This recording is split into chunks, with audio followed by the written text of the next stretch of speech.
Communist China under Mao Zedong, the Soviet Union under Joseph Stalin, Nazi Germany under Adolf Hitler. Throughout history, authoritarian regimes have inflicted oppression, extortion, enslavement, terrorism, torture, and murder upon innocent people.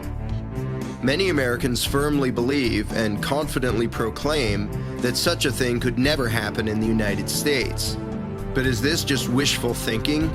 Or is there something fundamentally different about the United States that renders it immune to the tyrannical oppression that has plagued every other major empire in history? The first step in analyzing the claim that it can't happen here is to identify and define what it is. Many people have an oversimplified, almost comic book type view of tyranny, an image of the obviously malicious dictator wringing his hands while cackling maniacally about ruling the world. In the real world, tyranny has always come about under the guise of defending the nation, protecting the people, and creating law and order. To gain power, a tyrant, at least to begin with, needs the support of the people. A successful tyrant cannot openly exhibit malice and lust for power, but must craft his message so as to convince the people that his intentions are noble, that he wants truth and justice to prevail, and that the way to make that happen is to give him power and control.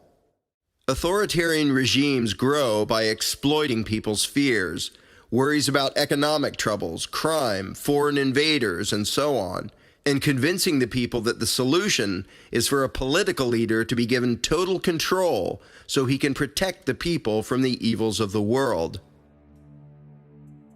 This is always the template out of which tyranny grows. No matter how repressive or brutal a regime becomes, those in power will continue to claim good intentions, and will insist that extraordinary government powers are necessary to protect the people and to create justice and order. Throughout history, every time humanity has taken a step away from freedom and towards tyranny, it was done in the name of serving and protecting the nation and the people. But because every candidate, every political party, every regime claims to be for peace and freedom, for truth and justice, for protecting the innocent and defeating the wicked, how can the potential tyrants be recognized and kept out of power?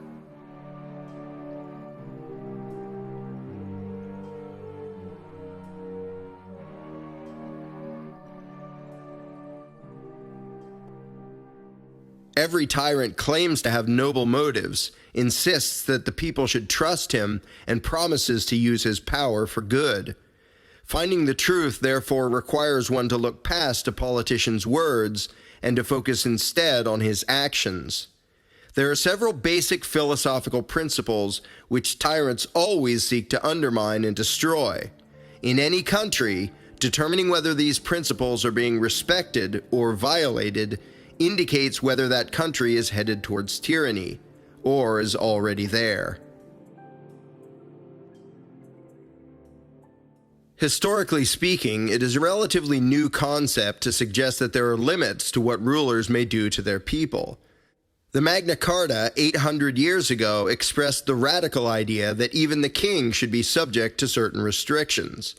Subsequent English law and later the U.S. Constitution specifically described certain things that those in power can never have the right to do. Several examples of this are found in the first 10 amendments to the U.S. Constitution, collectively known as the Bill of Rights. This would include freedom of speech, freedom of religion, freedom from unreasonable searches and seizures, freedom from being forced to testify against oneself, the right to be armed, the right of an accused to a trial by a jury of his peers, and so on. The Bill of Rights did not claim to create any of these rights, but instead identified such rights as inherent to humanity, pre-existing and outranking all man-made authority of any kind. rights that should never be violated, even if the majority supports such violations, and even if those in power claim that such violations are urgently necessary and are being done with the best of intentions. The authors of the Bill of Rights were well aware that once these principles are abandoned, the end result will always be unbridled tyranny. With that in mind, we will examine several of these fundamental principles to see where they have been respected and where they have been violated. The U.S. Constitution describes a very restricted, limited role for the federal government to play. The 9th and 10th Amendments, the last two in the Bill of Rights, declare not just that there are some things the federal government may not do, but that it may not do anything except for what is clearly and specifically authorized by the Constitution. Congress was not intended to have the power to control, regulate, or prohibit whatever it wished, but to have power only over certain specific matters. Such a concept cannot be found in the founding documents of the notorious tyrannies in history. On paper, this would seem to be a fundamental difference between the United States and many other regimes. But has that difference translated into reality? The federal law books today are full of thousands of pages of laws imposing taxation, regulation, and sometimes criminalization of matters which the Constitution never put under federal jurisdiction, including education, healthcare, food, retirement plans, caring for the poor, air travel, trains, cars, alcohol, tobacco, drugs, firearms, explosives, gambling, communications, employment practices, farming, wildlife, and all manner of production and manufacturing. In order to acquire and maintain power over such matters, politicians appointed judges to manufacture legal excuses for ignoring the constitutional limits on federal power. Of note, the Constitution itself does not say that the courts are the ultimate deciders of what is or is not constitutional.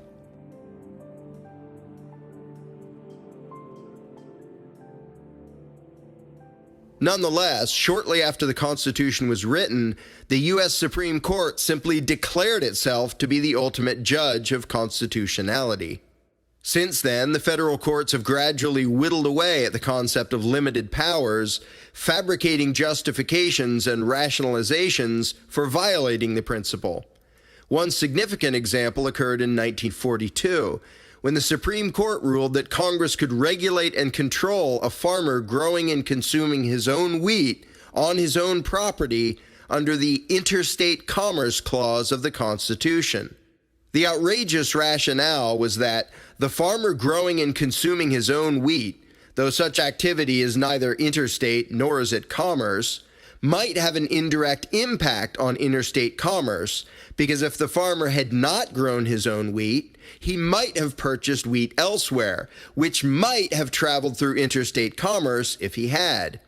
And so, with the obvious premeditated intention of drastically expanding federal power, the court simply manufactured a new legal excuse for putting nearly everyone and everything under federal control. Recently, the Supreme Court fabricated another new legal principle out of thin air to allow President Obama to force citizens to purchase private health insurance. As a result, Congress can now not only tax, regulate, control, and forbid anything it pleases, but can even force citizens to spend their own money on certain products or services, bringing to an end even the flimsiest facade of a federal government of limited powers. Both major political parties have enacted legislation far beyond anything the Constitution ever authorized, while continuing to appoint judges who will give their blessing to such actions. And this has often occurred with public approval, by people more interested in the promise of being protected and taken care of than they are in the fundamental principles of freedom. Ultimately, the American politician and the American voter have cooperated to completely destroy one of the primary checks against tyranny.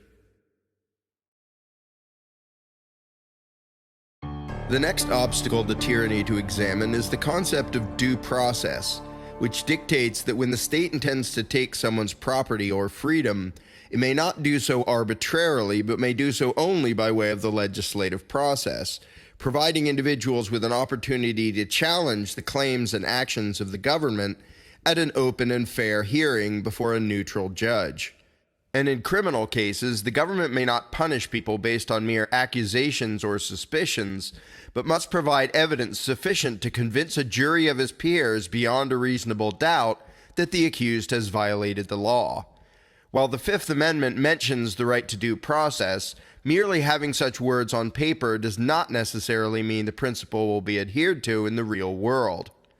Indeed, similar concepts contained in the constitutions of Red China and the Soviet Union failed to stop those authoritarian regimes from murdering millions of human beings without charges or trial.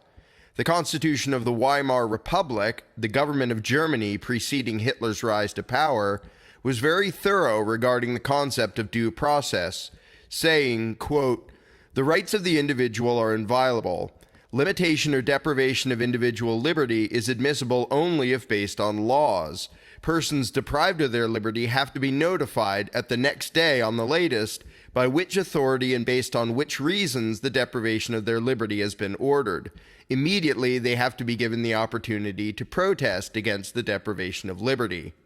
Technically, the Weimar Constitution was still in effect during Nazi reign.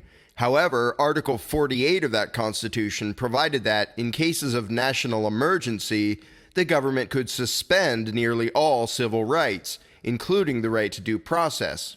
The idea that a government may not do certain things unless it decides to give itself permission to, in the name of some emergency, obviously contradicts the concept of unalienable rights.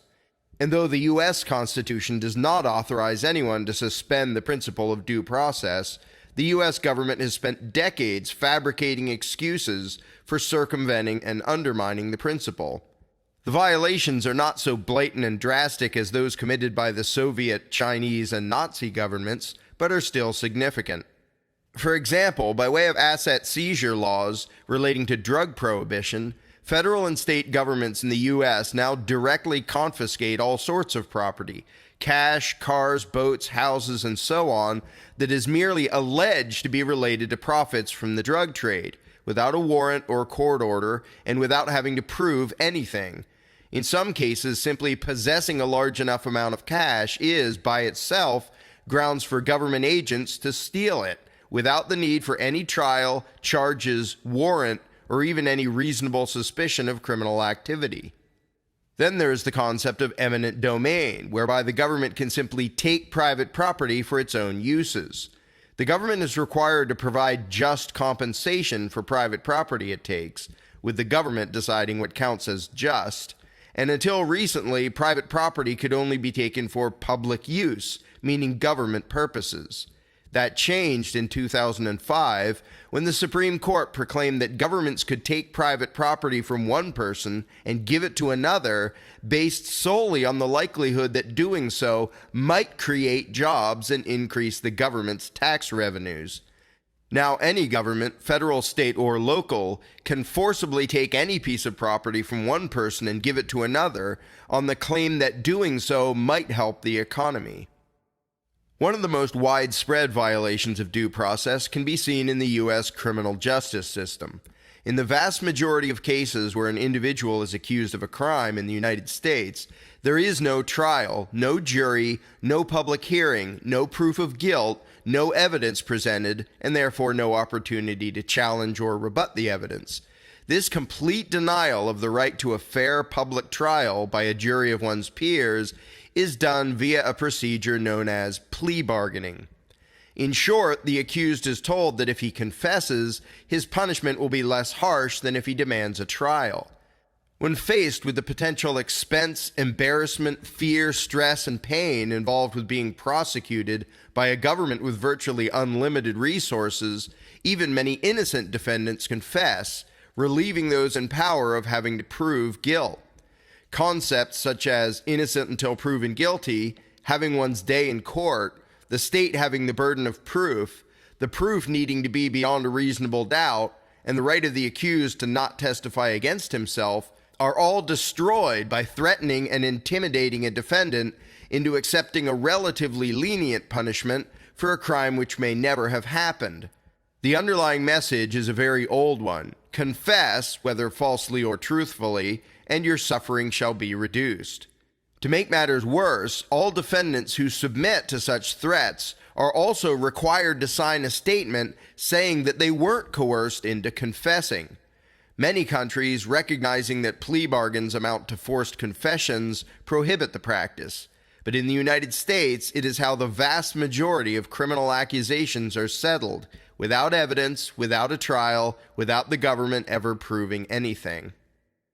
But the ultimate contempt for due process evolved relatively recently in the U.S., with the Bush and Obama administrations claiming the right to indefinitely detain individuals without trial or charges, meaning someone could be imprisoned for life without ever being formally accused of any wrongdoing, or even if he was charged, put on trial and found not guilty. Even more drastic than that is the policy, again condoned by the Bush and Obama administrations, saying that the president has the power to issue orders to kill individuals outright, foreigners and U.S. citizens, without warrant, trial, or charges. The result of all these policies is that, notwithstanding what the Fifth Amendment says about due process, the federal government can take the property, freedom, and life of any individual it chooses without any due process at all. Related to the concept of due process is the concept of the presumption of innocence, the idea that the government may not treat people like criminals, detaining, searching, interrogating, or punishing them unless and until there is specific evidence indicating that a crime has been committed. The Fourth Amendment prohibits unreasonable searches and seizures and requires warrants based on probable cause and approved by a neutral judge before government agents can search one's person, belongings, or property. But again, the mere existence of words on paper does not by itself guarantee anything.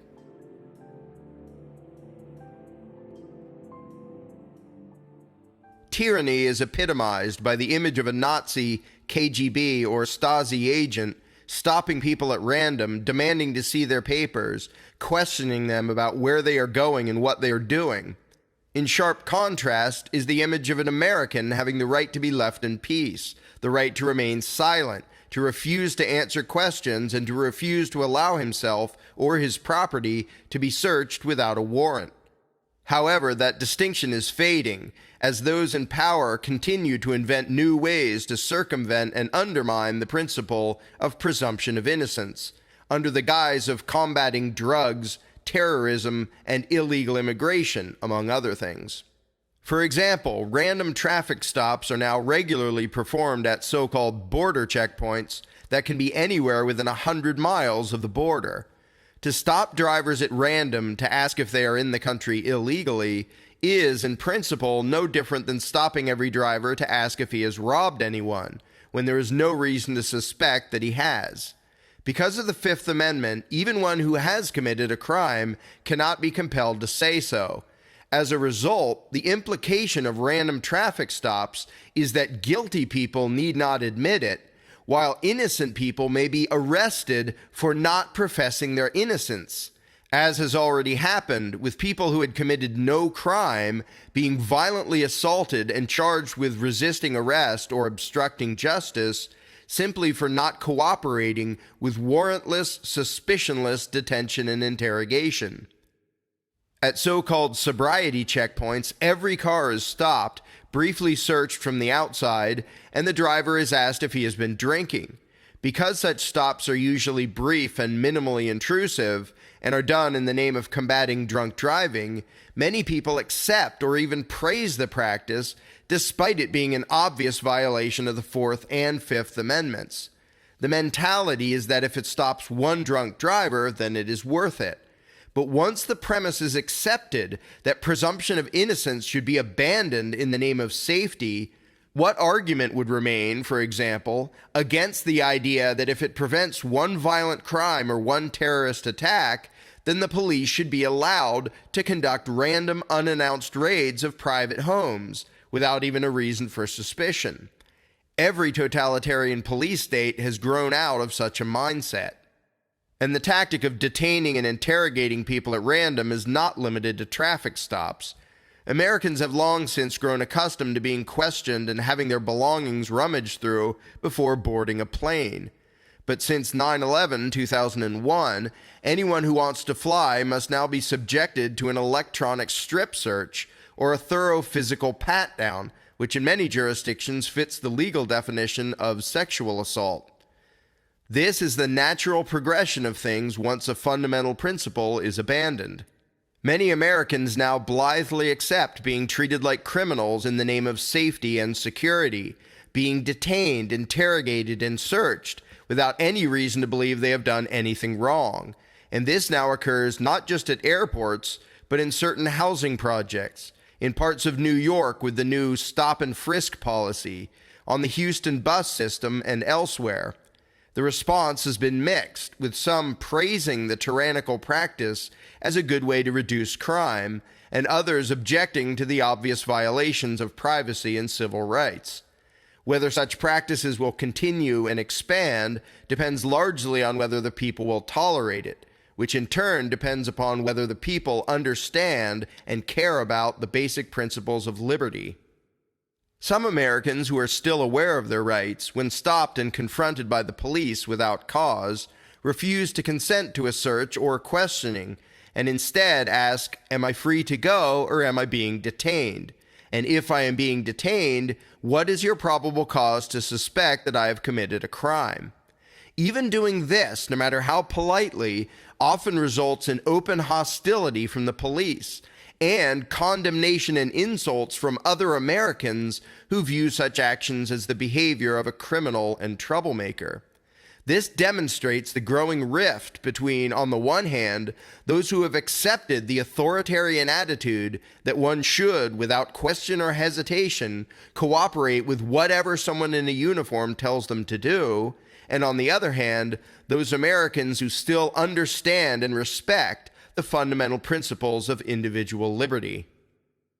The concept of presumption of innocence also implies a right to privacy regarding one's records and correspondence, one's papers, as the Fourth Amendment puts it. However, the way the federal income tax is currently applied destroys the financial privacy of Americans. Based on the claim that all income, all expenses, almost every type of financial transaction is relevant to determining an individual's income tax liability, the U.S. government claims the right to demand, by way of an IRS audit, almost every type of personal financial record imaginable, without a warrant and without even the accusation that the person has done anything wrong. And there are countless other ways in which presumption of innocence is being eroded. Warrantless spying on all sorts of communications, agents being allowed to write their own search warrants, rendering the entire concept of a warrant pointless. So-called sneak and peek searches and national security letters, the legality of which cannot be challenged because the ones being spied on are never told that it happened, and those who find out are threatened with imprisonment if they tell anyone else. In spite of the Fourth Amendment, today Americans are not secure in their persons, or their houses, or their papers, or their effects. The concept of presumption of innocence has been abandoned by both major political parties and by a large portion of the American public. One of the most classic signs of tyranny is when the people dare not publicly criticize their own government. But even the regimes which most violently crushed all dissent and criticism pretended to support freedom of speech.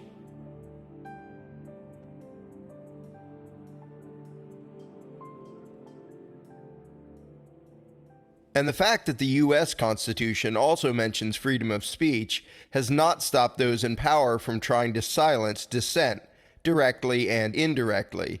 Examples of direct censorship would include the Sedition Act of 1798, the forcible confiscation of newspapers and the arrest of news editors during the Civil War, and a second Sedition Act passed in 1918. But for the most part, those in power in the U.S. have had to rely on more subtle, indirect methods, dissuading people from speaking out using veiled or not so veiled threats, insults, or intimidation to create what the Supreme Court calls a chilling effect.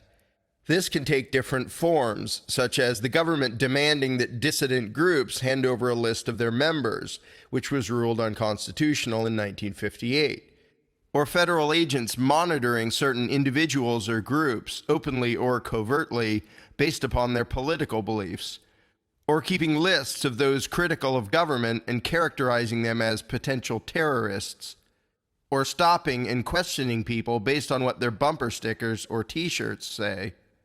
The goal of all such tactics is to use intimidation and harassment to discourage people from speaking their minds, or from associating with others who do.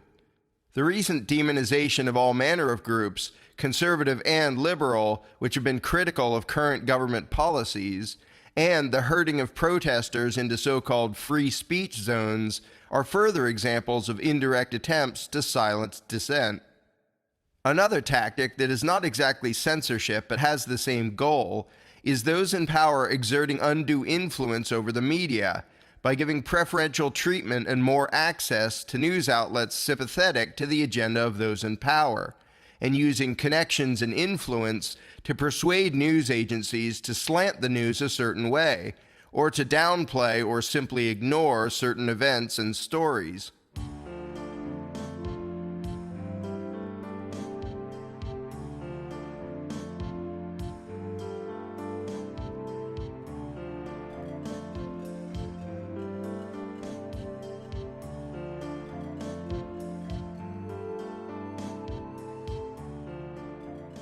In 2005, the story broke that the Bush administration had even produced numerous propaganda pieces which were then aired in the mainstream media as if they were news reports, with the obvious goal of using what Americans imagine to be a free press to sway public opinion to favor those in power.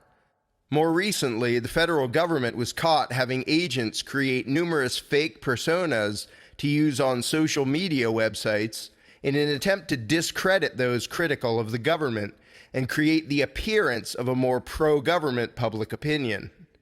Such tactics are used to weaken dissenting opinions by drowning them out with government-created pro-authoritarian messages, posing as news reports or the thoughtful opinions of concerned citizens.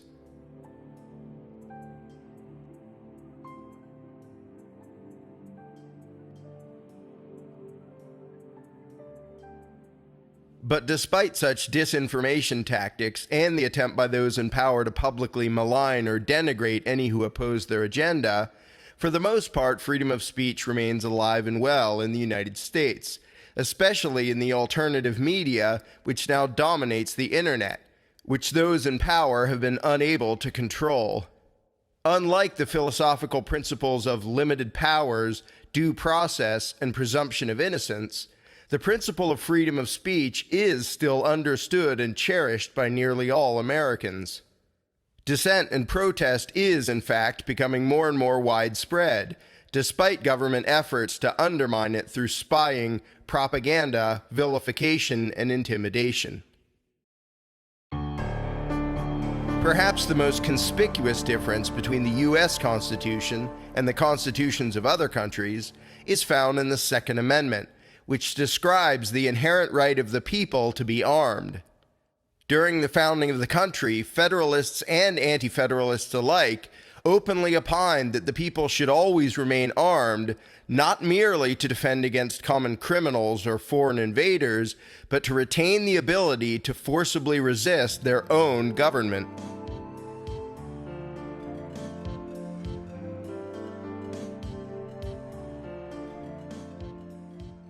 An armed populace is essential to the idea that the people have the right and duty to alter or abolish any government that has become destructive of individual liberties, as the Declaration of Independence says. In contrast, the constitutions of many tyrannical regimes have claimed that all political power belongs to the people, but never gave any teeth to that idea by allowing the people themselves to remain armed.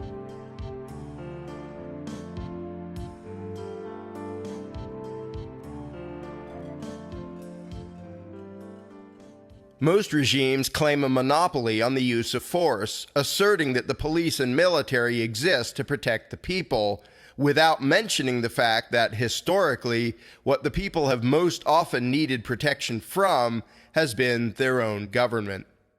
Tyrants have often pushed the idea, under the excuse of safety and preventing crime, that only the police and military should be armed.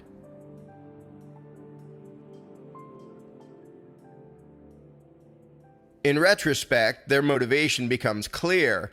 Those who seek to control and exploit a population do not want the people to have the ability to forcibly resist.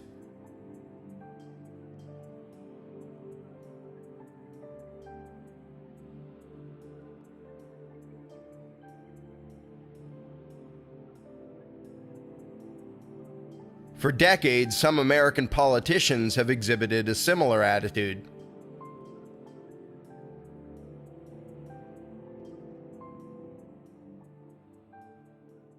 Recently, the U.S. government has dramatically escalated its attempts to disarm the general public, or at least to significantly limit the firepower possessed by the people. Even though nothing in the Constitution puts such matters under federal jurisdiction, and even though the Second Amendment specifically prohibits the federal government from enacting any so-called gun control.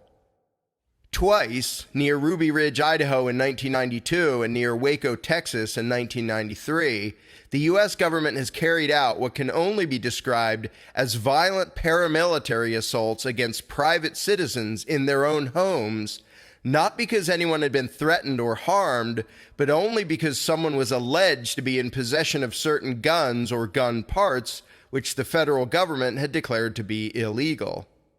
Randy Weaver's home was attacked. His son was shot to death. His wife was shot to death as she stood in her own home holding her baby. And Mr. Weaver and a friend were both shot but survived. The entire incident stemmed from the fact that Mr. Weaver was alleged to have sold 2 shotguns whose barrels were slightly shorter than allowed by law. In the Waco incident, the original paramilitary assault, the deadly shootout, the prolonged siege, the prolonged physical and emotional torture inflicted on the Branch Davidians by federal agents, and finally the fire that destroyed the entire compound, the entire incident which cost the lives of 80 American men, women, children, and babies, was all the result of an unsubstantiated rumor that David Koresh was in possession of parts that could be used to convert semi-automatic firearms into fully automatic firearms. That incident occurred under the leadership of Janet Reno.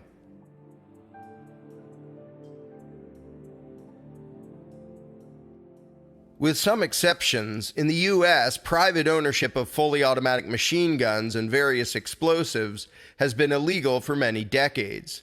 For the past 20 years, some have been trying to ban even semi-automatic military-style rifles and the high-capacity magazines for such weapons. Not only has disarming the general public been shown to increase crime, but these particular types of weapons have never been used in more than a tiny percentage of crime, yet they receive most of the attention of those in government pushing for gun control. Perhaps because such weapons, while not at all ideal for the common criminal due to being unwieldy, expensive, and difficult to conceal, are ideal for resisting an authoritarian police force or standing army. In any country, it is to be expected that those in power, those who seek out political office and believe it is their place to manage and control society, will not want those whom they control to have the means to resist those doing the controlling. Of course, those in power always claim that their motive for disarming their subjects is to preserve law and order and keep the people safe.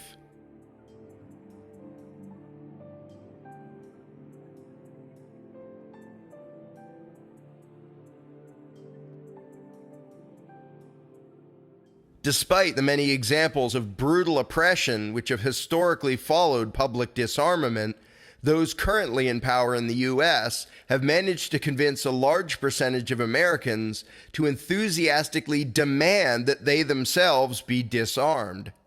Most Americans simply cannot imagine that their own government has any intention of violently dominating and controlling the people, just as the people of China, Russia, and Germany no doubt couldn't imagine it. However, in addition to the recent all-out push for so-called gun control, the U.S. Department of Homeland Security recently ordered over 1.5 billion rounds of ammunition, which comes to 5 bullets for every man, woman, and child in the country, purchased by an agency that is not involved in international war, but is purely about domestic law enforcement. One does not buy such a quantity of ammunition, much of it hollow point designed to do maximum damage to the human body, unless one is planning for a large-scale armed conflict.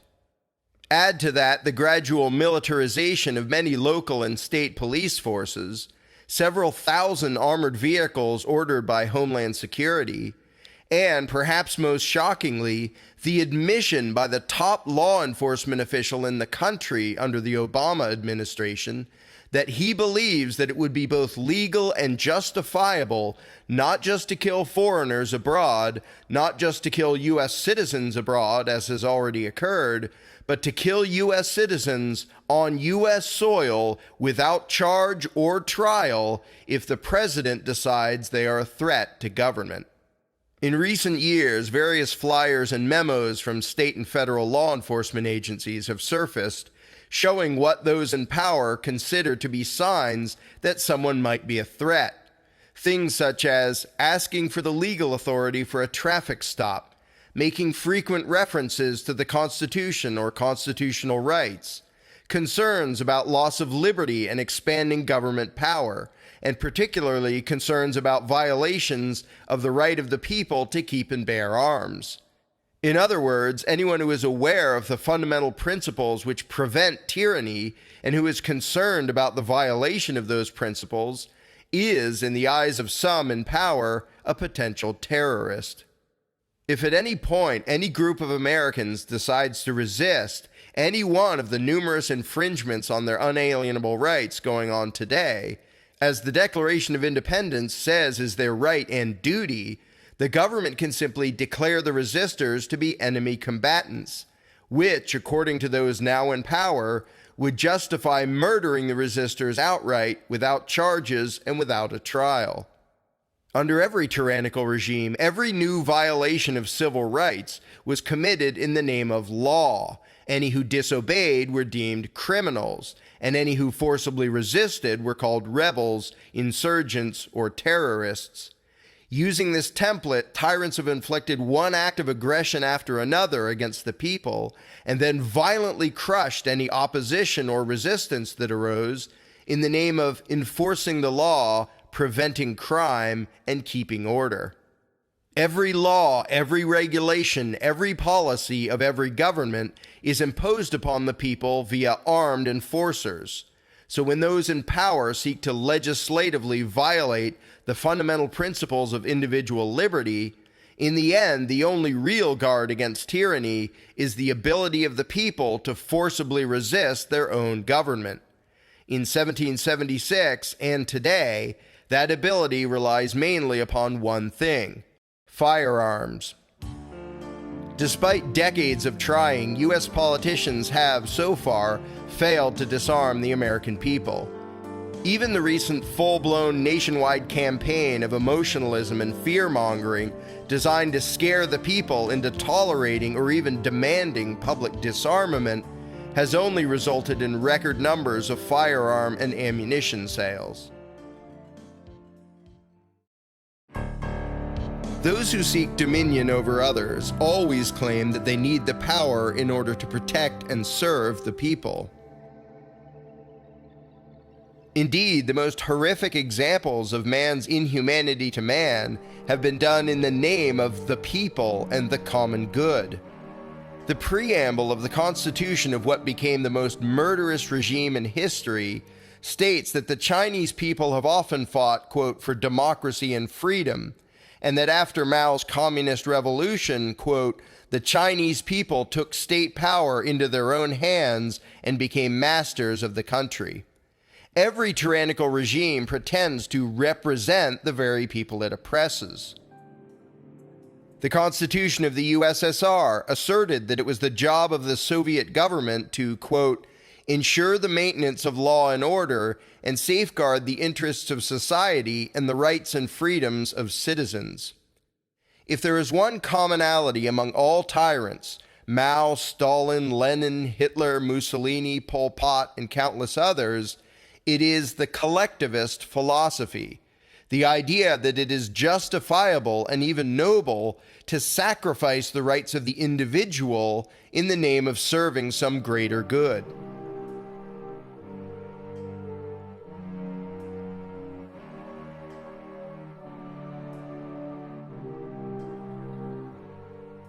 All successful tyrants, whether politically categorized as far right or far left, built their regimes on the notion that if some authoritarian master plan benefits society as a whole, then the ends justify the means, and individual rights can and should be ignored.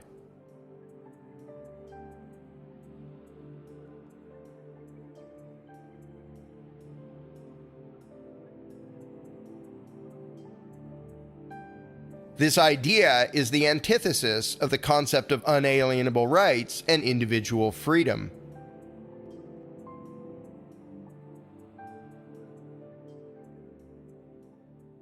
Collectivism, whether it takes the form of communism, socialism, nationalism, fascism, or even democracy, has been used over and over again as the excuse for violent oppression.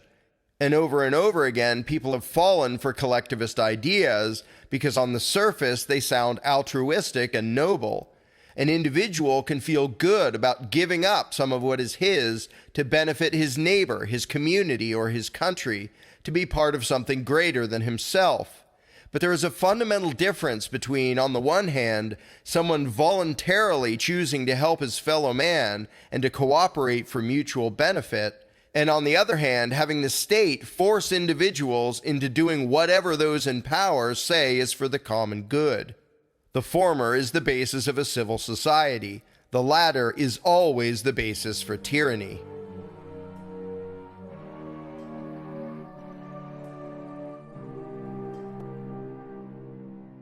Government, by its very nature, is not about voluntary cooperation. It is about a ruling class legislating a central plan, forcing the people to comply and punishing any who don't conform. But tyrants have learned that the best way to trick someone into tolerating his own subjugation is to convince him that it will somehow benefit his fellow man, or society as a whole. Every tyrant uses this lie to exploit the compassion and virtues of the common people in order to enslave them in the name of the common good.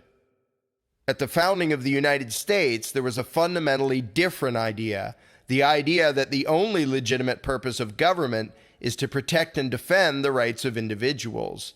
The idea that peace, prosperity, and justice come not from an authoritarian ruling class controlling and micromanaging society, but from free and equal individuals trading and cooperating voluntarily, each free to do as he pleases, provided he does not infringe on the rights of others.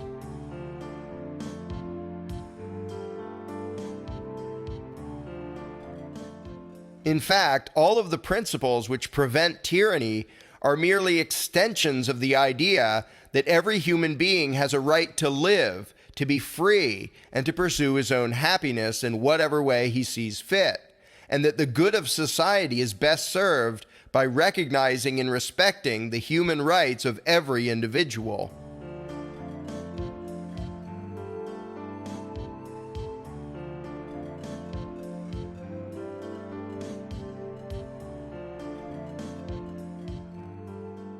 In contrast, collectivism teaches that it is permissible, even desirable, that every individual be controlled, taxed, monitored, regulated, censored, disarmed, and subjugated in whatever way and to whatever degree the rulers say will best serve the nation. Though historical tyrannies have varied regarding racial, religious, economic, territorial, and cultural issues, every one of them, left and right, shared the idea that it is justifiable to sacrifice the rights of the individual at the altar of the collective, a truly dangerous idea which both major political parties in the US and those who vote for them have now adopted. Indeed, the political speeches of modern American politicians contain rhetoric very similar to that used by the infamous tyrants of history.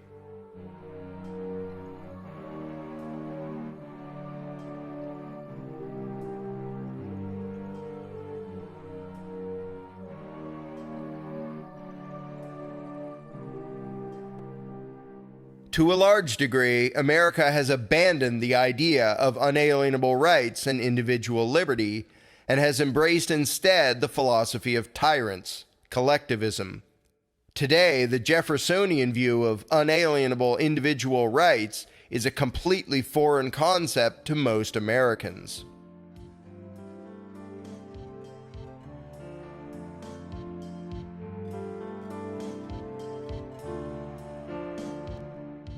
And history shows that once the people themselves have forsaken the primary philosophical principle which prevents tyranny, freedom and justice will not long survive.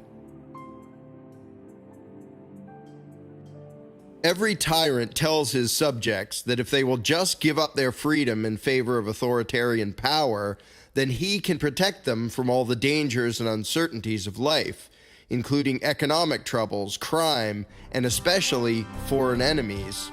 One tyrant after another has inflicted drastic injustice and hardship on his own people in the name of protecting them against some evil outside threat, whether that threat was genuine or exaggerated or simply made up. The blind nationalism and tolerance of domestic surveillance and oppression, which comes from being at war, has enabled many tyrants to get away with extreme brutality.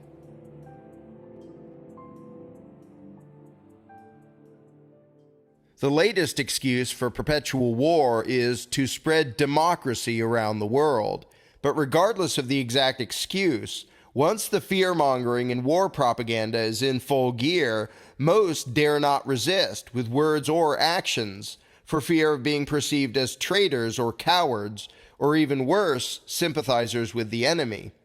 As the head of the Nazi Gestapo put it, quote, "Naturally, the common people don't want war, but after all, it is the leaders of the country who determine policy, and it is always a simple matter to drag the people along, whether it is a democracy or a fascist dictatorship or a parliament or a communist dictatorship. All you have to do is to tell them they are being attacked and denounce the pacifists for lack of patriotism and exposing the country to danger."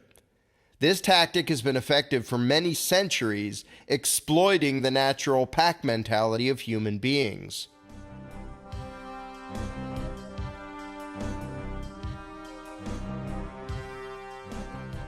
The us versus them mentality has always been an effective tool for tyrants in duping the people into showing blind loyalty to their political masters and tolerating all manner of injustice and oppression from their own government.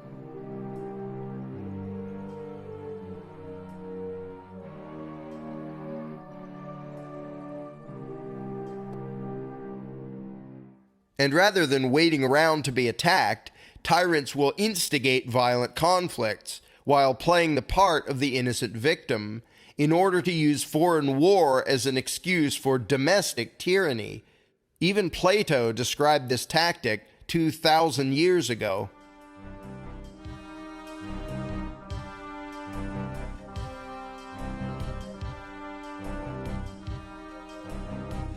The founders of the United States were also well aware that war is often used as an excuse for oppression. Often, tyrants have used propaganda and false flag operations to start a war as an excuse to claim more power for themselves. It is highly likely, for example, that the Nazis themselves burned down the Reichstag, their own parliament building, in order to blame their enemies as an excuse to curtail civil rights and institute martial law. They also carried out Operation Himmler, in which Nazi agents staged elaborate events to appear as attacks on Germany by Poland, immediately after which Hitler invaded Poland, claiming it was an act of defense, saying he would fight, quote, until the safety of the Reich and its rights are secured. Every warmonger knows that to win public support, he must play the part of reluctant fighter, who goes to war only when absolutely necessary in order to defend truth and justice from foreign evildoers.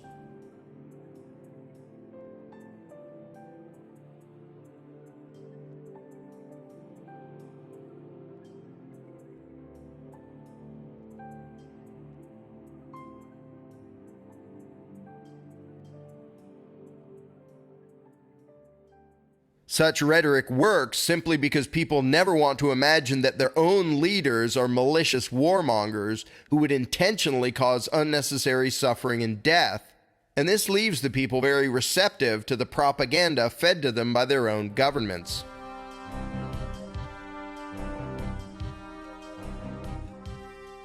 Recently declassified documents show that under the presidency of John F. Kennedy, the entire Joint Chiefs of Staff approved a series of covert military actions, collectively known as Operation Northwoods, whereby the U.S. government would stage fake terrorist actions, including on U.S. soil, and blame Fidel Castro for the events in order to win public support for a military invasion of Cuba.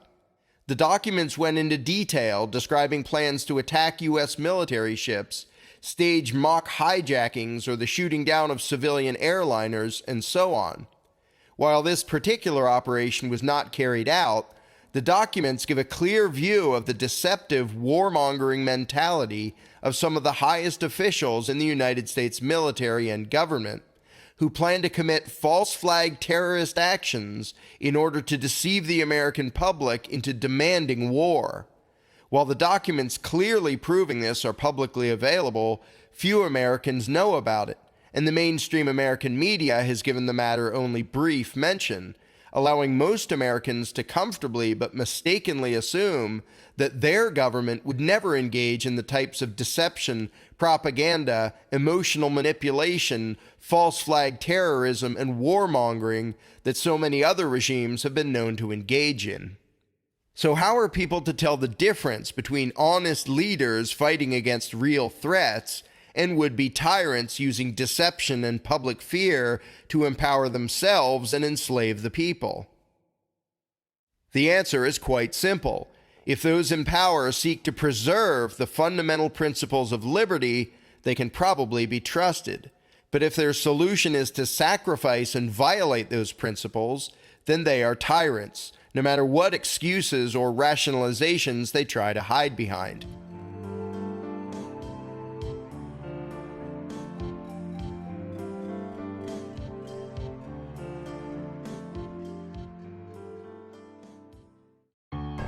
Those who have been brought up to feel loyalty to their nation are often incapable of seeing history and world events in any objective sort of way.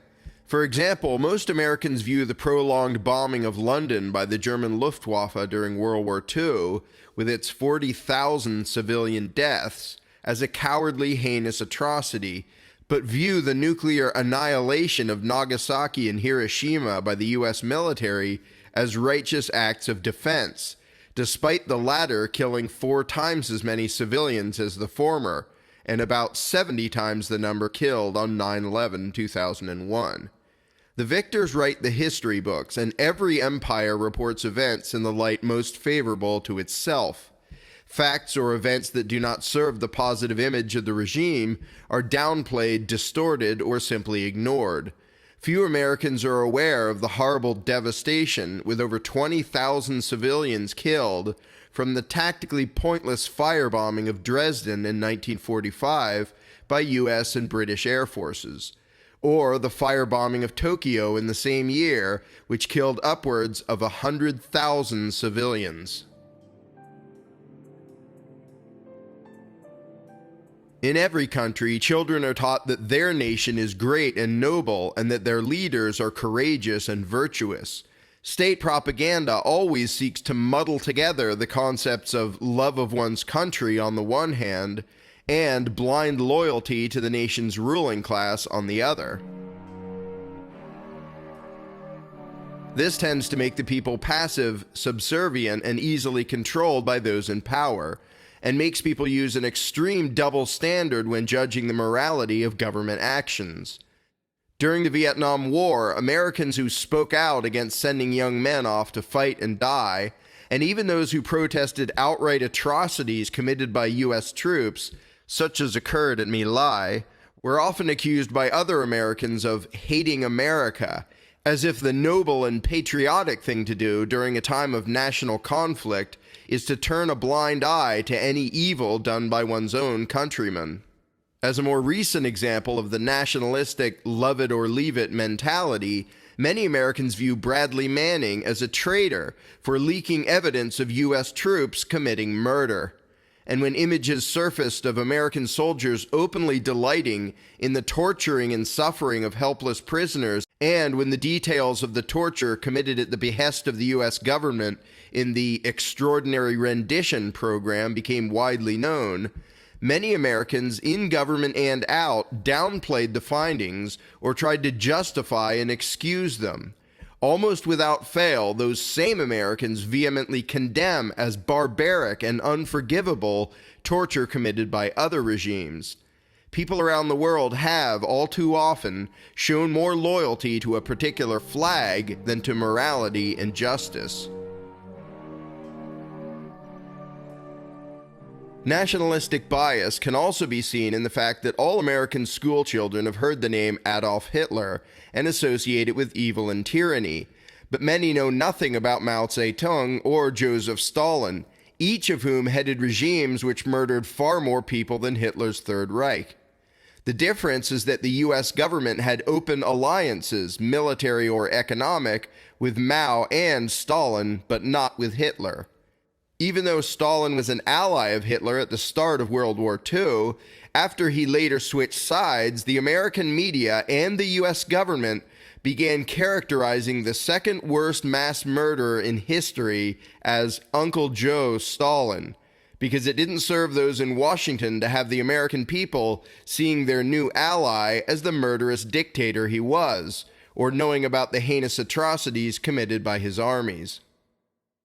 Likewise, despite the British Empire's long history of widespread brutal imperialism in India, parts of Africa, and elsewhere, including in the American colonies, most Americans have been taught to have a generally positive view of England, simply because maintaining the image that one's own government is noble and virtuous requires maintaining the belief that the allies of one's government are noble and virtuous. Nationalistic bias can be seen regarding domestic oppression as well. Despite the countless cases of American police being caught lying under oath, planting evidence, intimidating, harassing, threatening, assaulting, and sometimes even murdering unarmed civilians, and despite the fact that whenever this happens, other police officers and departments invariably attempt to downplay, cover up, or even excuse such abuses, many Americans still believe that American law enforcement is on the side of freedom and justice, except for a few bad apples. No matter how many instances of police brutality and corruption come to light, many Americans insist on believing that those are the exception rather than the rule. Yet when they see similar behavior from police forces in other countries, they have no problem recognizing it as oppression. What Americans imagine to be the freest country on earth has the highest incarceration rate in the world, with well over 2 million individuals currently caged, most of them for victimless crimes, a number far higher even than are imprisoned in communist China, despite China having a total population over 4 times that of the U.S. Americans tend to view the killing of unarmed protesters in Tiananmen Square in 1989 as typical and representative of the nature of the Chinese government, but view the killing of 4 unarmed student protesters at Kent State in 1970 by the Ohio National Guard as an unfortunate fluke. They may view the execution of the members of the White Rose, a German group concerned with the growing tyranny of the Nazi government, as a sign of a truly oppressive regime, while viewing the armed paramilitary assault and slaughter of the Branch Davidians, a group concerned with the growing tyranny of the U.S. government, as a regrettable error in judgment. Even more dramatically, many of the same Americans who recognize and righteously condemn the forced eviction and mass murder of the Jews by the Third Reich say little or nothing about the forced eviction and mass murder of the American Indians by the U.S. government. While this has finally begun to change, for many years in America, one example of racial genocide was solemnly remembered as the low point in human history, while the other was romanticized and glorified in books and movies, and even by little children playing cowboys and Indians. The point is not that all authoritarian atrocities and injustices have been the same in scale or severity. The point is that one's nationality tends to make one more likely to forgive and forget evils perpetrated by those wearing his flag, and more likely to condemn and remember the evils committed under other flags. And this phenomenon has been a huge help to tyrants around the world, whose subjects have been quick to judge foreign dictators, but slow to recognize and criticize injustices committed by their own rulers. It is easy for Americans to be judgmental about those Russians who still revere Lenin and Stalin as great and noble leaders, and those Chinese who still glorify and praise Mao Zedong. But the people of every nation are taught to view themselves and their leaders as virtuous and enlightened, while viewing the subjects of other regimes as ignorant, indoctrinated, and brainwashed. Consider the example of Abraham Lincoln, still revered in the U.S. as the great emancipator, fighter for truth, liberty, and justice. By any objective measure, Lincoln's actions showed him to be a vicious tyrant, with no respect for individual rights or for the Constitution. American children are rightly taught about the evils of slavery, but are then taught, implicitly if not explicitly, that it was righteous for Lincoln to do whatever he had to in order to end slavery, even though that was not the primary reason for the war.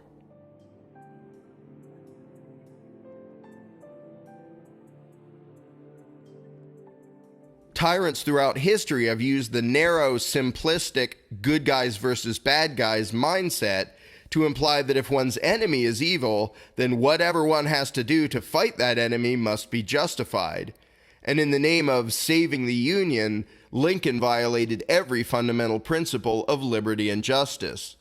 Not only does nothing in the Constitution authorize the use of military might to forcibly prevent states from leaving the Union, but where military force is to be used, it is Congress, not the President, empowered by the Constitution to declare war, which never happened during the Civil War.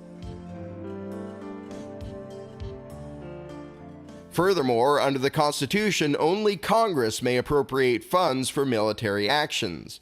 President Lincoln simply stole the funds to carry out his own dictatorial military occupation of the states which sought only to peacefully secede and become independent. Instead of allowing that, Lincoln single-handedly started a war that killed over 600,000 Americans, more than died in World War I, World War II, and Vietnam combined. The Civil War was also the first time that the federal government used military conscription, forcing tens of thousands of men to kill or die for the Union. The Confederacy did likewise, triggering much criticism and resistance. It is ironic that Lincoln is now known as the man who ended involuntary servitude, even though he forcibly conscripted and enslaved thousands of individuals, not to pick cotton, but to engage in mortal combat, and in many cases to suffer and die.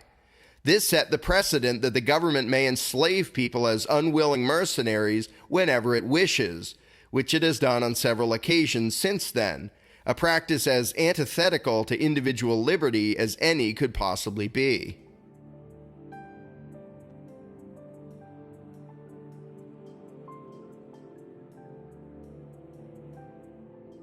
In a glaring violation of freedom of speech, Lincoln also forcibly seized newspapers in the North and arrested newspaper editors critical of his actions. He also violated the principle of habeas corpus, ordering thousands of non-combatants, including hundreds of women, to be forcibly taken hostage without warrant or trial, without even the accusation that they had committed any crime. At Lincoln's bidding, Union forces also engaged in widespread theft, vandalism, and terrorism in the South against civilians as well as combatants. In essence, Abraham Lincoln did what Mao, Stalin, and Hitler would later do, unilaterally claiming dictatorial powers, violently crushing opposition and dissent, and violating every fundamental principle of liberty and justice in the name of uniting the country. And yet he is still all but deified by most Americans as a great and noble leader and savior. And other U.S. presidents are also still glorified, despite the oppressions they inflicted on the people. From the beginning of the country and continuing for many decades, the government's treatment of Native Americans and of black slaves constituted an obvious, drastic violation of unalienable rights by way of widespread harassment, assault, torture, enslavement, and murder. Other, more isolated abuses have been occurring from the beginning. John Adams, the second president of the U.S., signed into law the Sedition Act, which essentially made it a crime to criticize government, an obvious and gross violation of the First Amendment, just 7 years after the Bill of Rights was enacted. During World War II, the principles of due process and presumption of innocence were blatantly violated by FDR when he ordered the imprisoning of over 100,000 people of Japanese descent, most of them U.S. citizens, without charge or trial, based solely on their ancestry. This was done dictator style, by unilateral executive order, without any constitutional basis for doing so, though it was done with the blessing of the Supreme Court.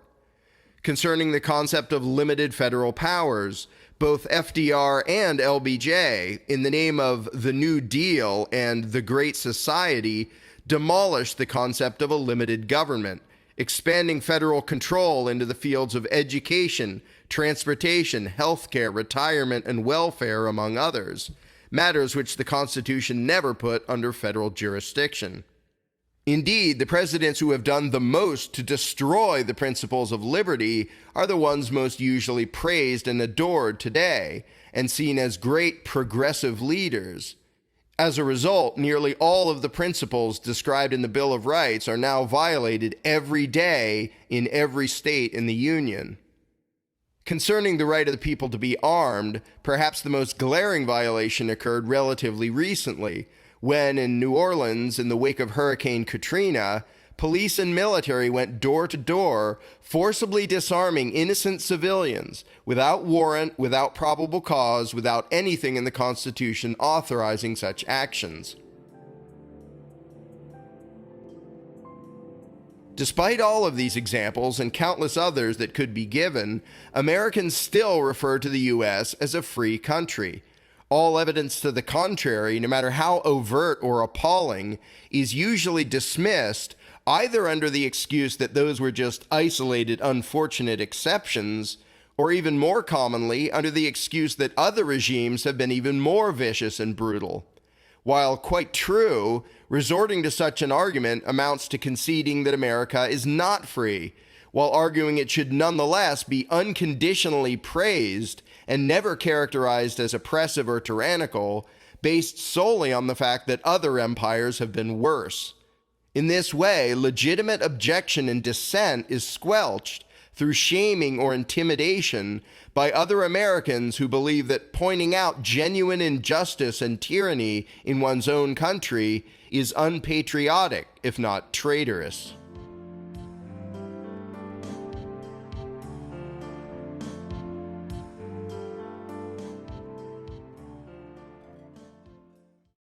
Most of the fundamental philosophical principles which serve as a check against tyranny have been abandoned by nearly all U.S. politicians and voters. Americans have been scared into surrendering their basic rights in the name of safety and security, as has happened under so many other authoritarian regimes.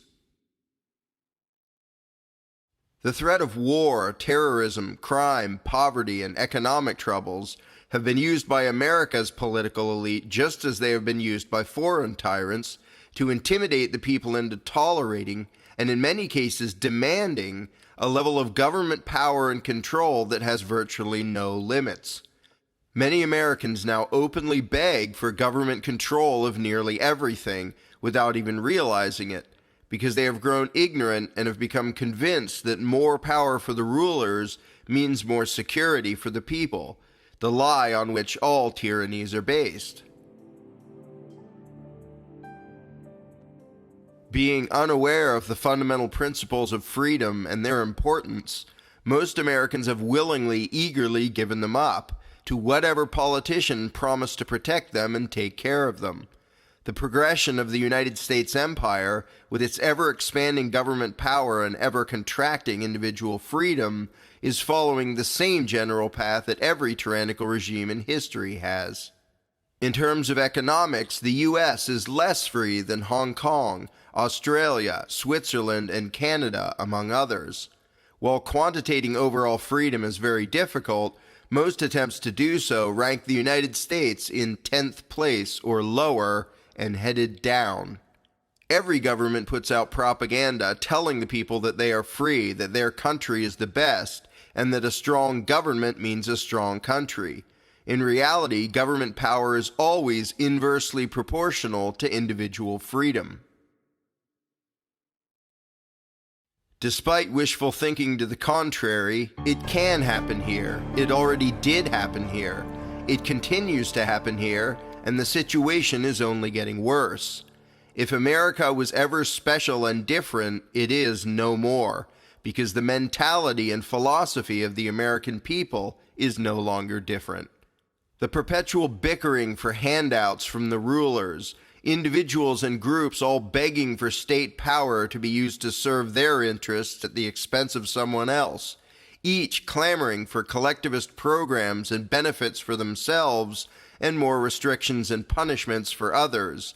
In a society where nearly everything is already taxed, regulated, controlled, and monitored, these are the symptoms of a defeated and conquered subject class, not a free people. Americans hallucinate freedom while everything they eat and drink, where they can live, what they can drive, what work they can do, what they can build, is all restricted and regulated. Children's lemonade stands shut down by the police. Armed paramilitary raids of food co-ops and small farms. Kidnapping and caging of people for growing a certain plant. A fee, permit, or license required to own a dog, to sell cookies, to build a deck, to braid hair, to catch a fish, to get married, to grow vegetables, and still that persistent lie about a free country. Some who have never personally been arrested, harassed, or assaulted by government agents attempt to treat that as proof that the U.S. is not at all tyrannical. This claim ignores the fact that most people living in Nazi Germany were never arrested, assaulted, or directly harassed by government agents, nor were most of those living in the Soviet Union or China. Even under the most vicious regimes in history, the majority of those who did as they were told and who quietly allowed themselves to be robbed of the fruits of their labor in order to fund the police state and the war machine had little trouble from those in power, and many lived relatively safe, comfortable lives. In most cases, only those with the conscience and courage to speak out or act out against injustice have been subjected to the overt brutality of totalitarianism. Of course, different empires have carried out different injustices. The point is not that the degree of oppression in the U.S. is the same as what occurred in Nazi Germany, Soviet Russia, or Communist China. Obviously, it is not. The point is that, regardless of the precise scale and level of brutality, a regime which can forcibly control all manner of choices and behaviors, which can secretly spy on its citizens without warrants, which imprisons millions for victimless crimes, a regime whose police can stop, detain, search, interrogate, cage, assault, even murder people without even any suspicion of criminal activity, and get away with it, whether that is done to 10 people or 10 million, that is tyranny. And once the precedent has been set that such actions are tolerated by the people, that those who perpetrate such acts are rewarded instead of punished, that there is no recourse against such injustice via the legal system, then it is inevitable that such actions will increase in frequency and severity.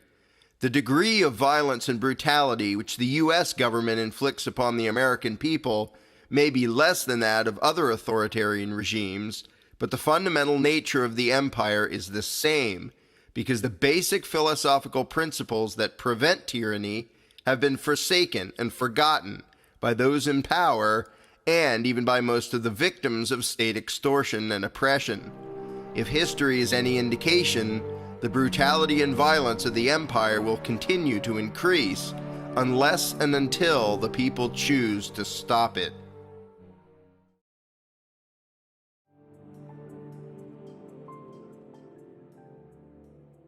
The United States has followed the same pattern as many nations, starting with relative freedom, growing economically, then having the government getting more powerful in military might around the world and in the ability to exploit and control its own people, with ever-increasing taxation and regulation. Historically, the growth of state power and the simultaneous shrinking of liberty continues until economic or political collapse or revolution stops it. But is there any other way to prevent the steady, predictable march toward totalitarianism? Americans are taught to believe that their ability to vote means that they are free, but the subjects of many authoritarian regimes had and still have the ability to vote, which has consistently failed to prevent widespread brutal tyranny and mass murder. Like many tyrants, Adolf Hitler was elected into power in Germany, and later the people of Austria voted overwhelmingly to accept annexation by the Third Reich, demonstrating that if the people themselves forsake the principles of liberty, their ability to vote will do nothing to prevent totalitarianism. In the U.S., as elsewhere, often the candidates who enjoy the strongest public support and the past politicians who are now most respected and revered are the ones who violated the principles of liberty most boldly and dramatically. Today, candidates from both major parties give lip service to the concept of unalienable rights, but betray and violate it in almost every action they take.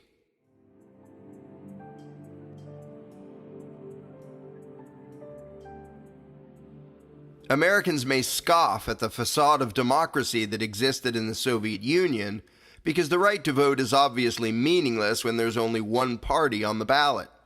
However, being given the choice between two candidates, neither of whom has any respect for the principles which prevent tyranny, may strengthen the facade that elections matter, but still renders the ability to vote a useless tool against totalitarianism.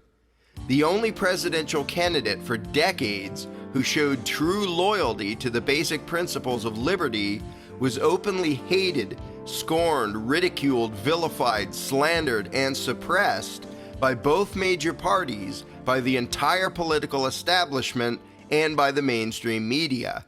Whenever there's a powerful elite that chooses the candidates offered to the public, whether the powers that be offer up one candidate, 2, or 10, voting can never be an effective way to prevent tyranny. Many Americans understand that pure democracy, which is simply mob rule, can lead to tyranny, but imagine that having a democratic constitutional republic prevents it. But the most brutal regimes in history began as democratic constitutional republics. The People's Republic of China, the Union of Soviet Socialist Republics, the Democratic People's Republic of Korea, and the Weimar Republic, out of which Nazi power grew.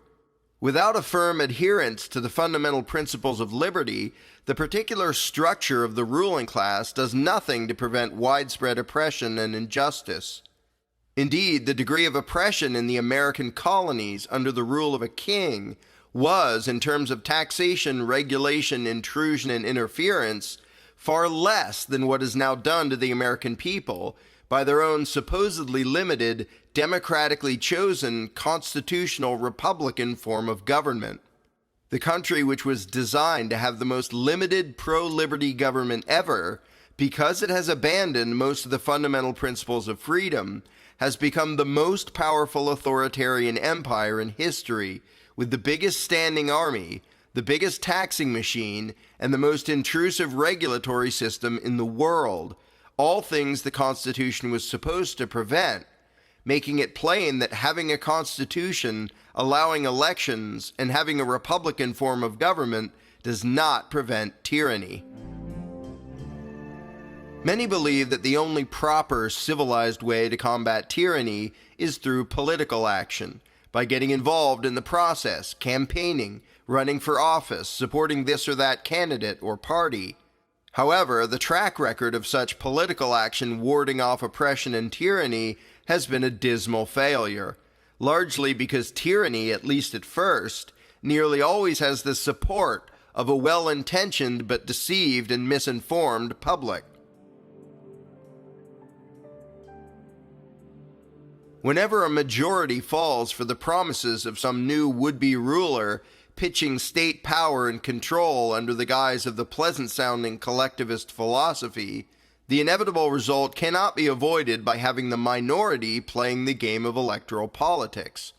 In the U.S., since before the ink was even dry on the Constitution, there were individuals and groups ardently trying to preserve freedom and prevent tyranny.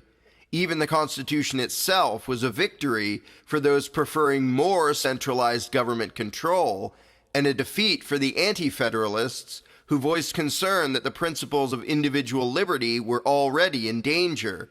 Patrick Henry, for example, refused to attend the Constitutional Convention, famously saying, "I smell a rat." For well over 200 years since then, various well-meaning individuals and groups have enthusiastically lobbied, petitioned, campaigned, and voted, trying to defend the concepts of individual liberty against the steady encroachments of increasing government power. Through it all, the size and scope of government control expanded and personal liberty decreased. Other than a few tiny temporary blips, the hard work of countless political activists who poured their hearts and souls into seeking a political remedy not only failed to return the country to constitutional principles, but even failed to break even, to at least hold authoritarian power and control at existing levels. Common sense dictates that when those in power are the ones making the rules, playing by the rules will not protect the people from tyranny. Freedom advocates who limit themselves to working within the system, when the system was designed and built by those who crave dominion over others, ultimately have no chance of success. History bears that out in the U.S. and elsewhere. While Americans value their First Amendment rights, the truth is that the ability to complain and protest in and of itself does little or nothing to prevent tyranny. The right on paper to criticize the government did not stop Chinese troops from massacring unarmed protesters in Tiananmen Square. It did not prevent the brutal crushing of all dissent and protest in North Korea. It did not stop Stalin from murdering millions of his critics and political opponents. Whenever there is a contest between the words of dissenters and the guns of government enforcers, tyranny wins and freedom loses. Elections, political action, petitions, and protests are all tactics designed to try to persuade those in power to change their ways, to alter their laws.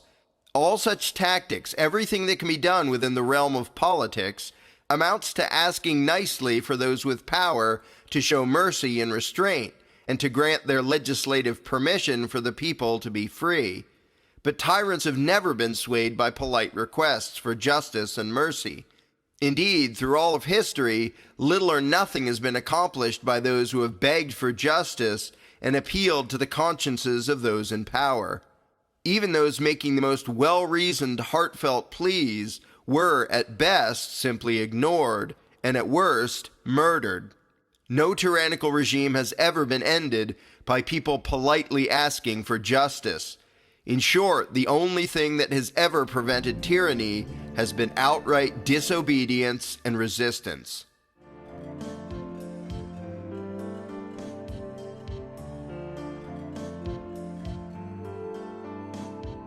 The countless well-meaning individuals who have believed that the moral and civilized way to effect political change is to vote, petition, and beg for reform while continuing to obey the edicts of their rulers have done little or nothing to prevent tyranny.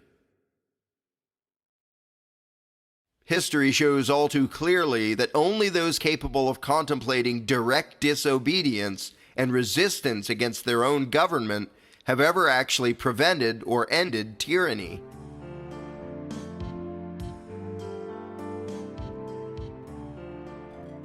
The resistance may be non-violent, as in the case of the movement led by Gandhi in India, or it may be violent, as in the case of the American Revolution.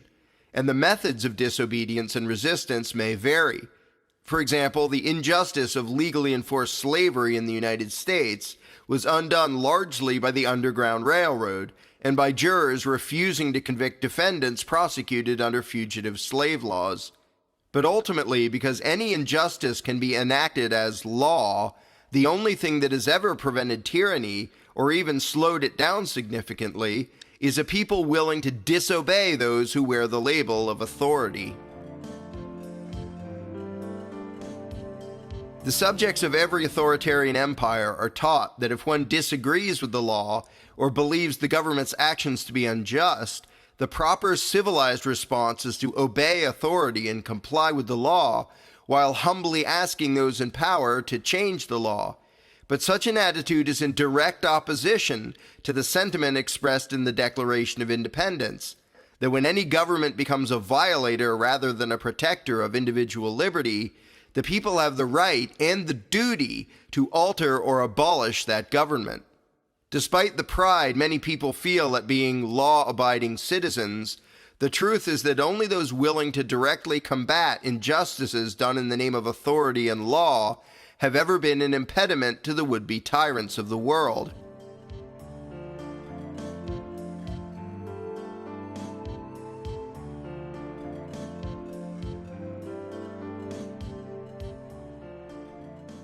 But to most Americans today, criticism and protest is seen as proper and noble, but actual disobedience is simply unthinkable. Unfortunately, people with such a mindset pose no obstacle at all to complete totalitarianism.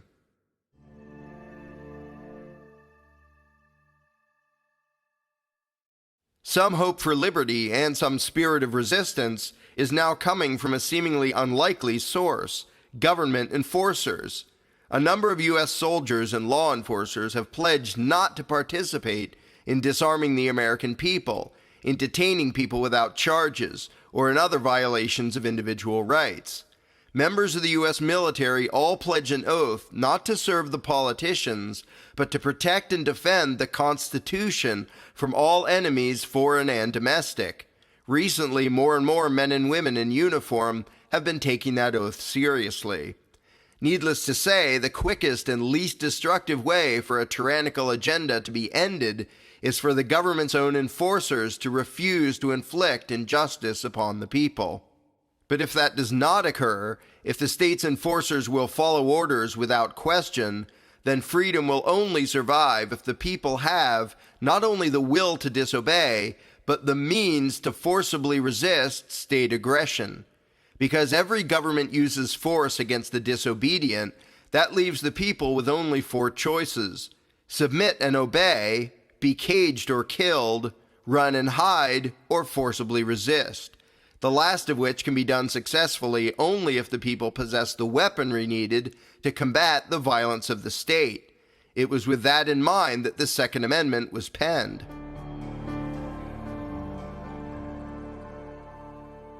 But when it comes to violent conflict, thugs and tyrants have one big advantage.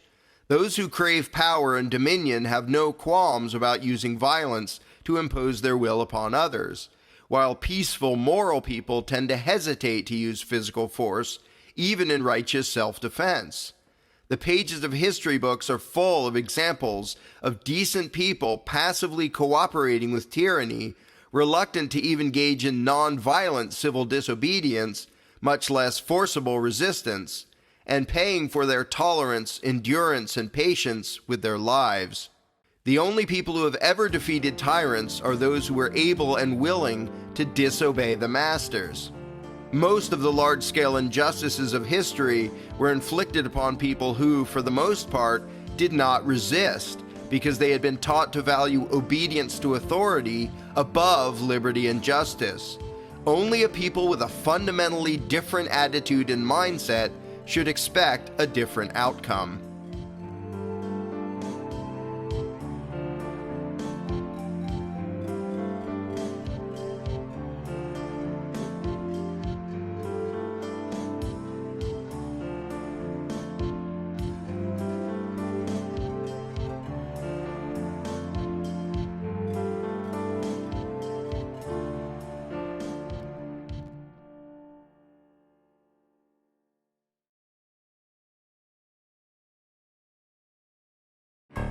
As much as some people want to believe in American exceptionalism, want to believe that the US is the freest country on earth, and want to believe that tyranny could never happen here, the facts tell a very different story.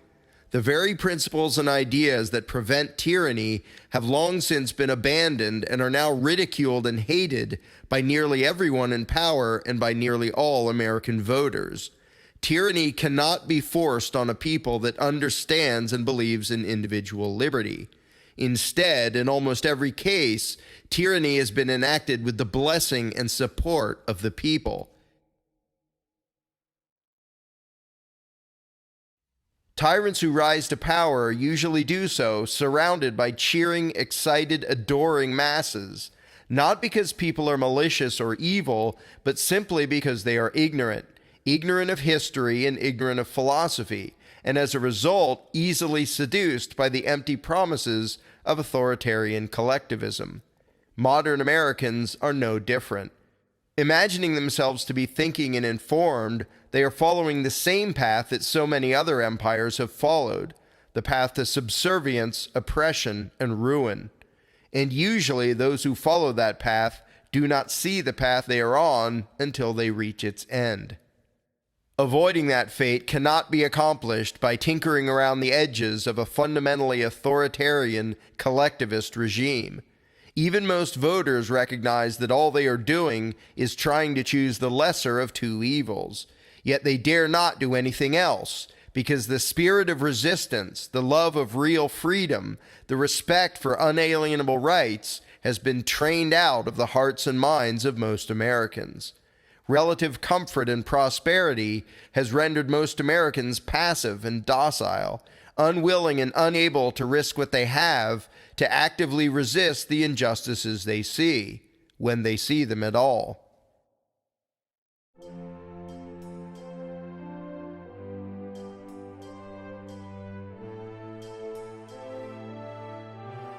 History makes it perfectly clear that there is no document, no system, no election, no political procedure that can prevent tyranny. In the end, the path society will take is determined solely by what resides in the hearts and minds of the people. A population content to perpetually bicker over authoritarian control, each seeking to use government to control and extort his neighbors, to force his values and preferences onto others, will, sooner or later, descend into tyranny.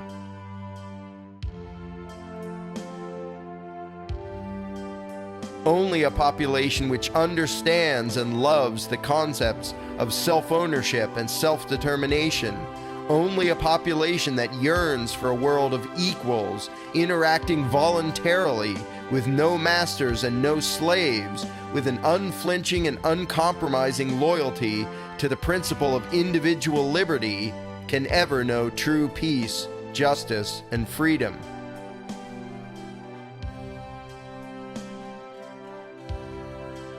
Which road America takes remains to be seen.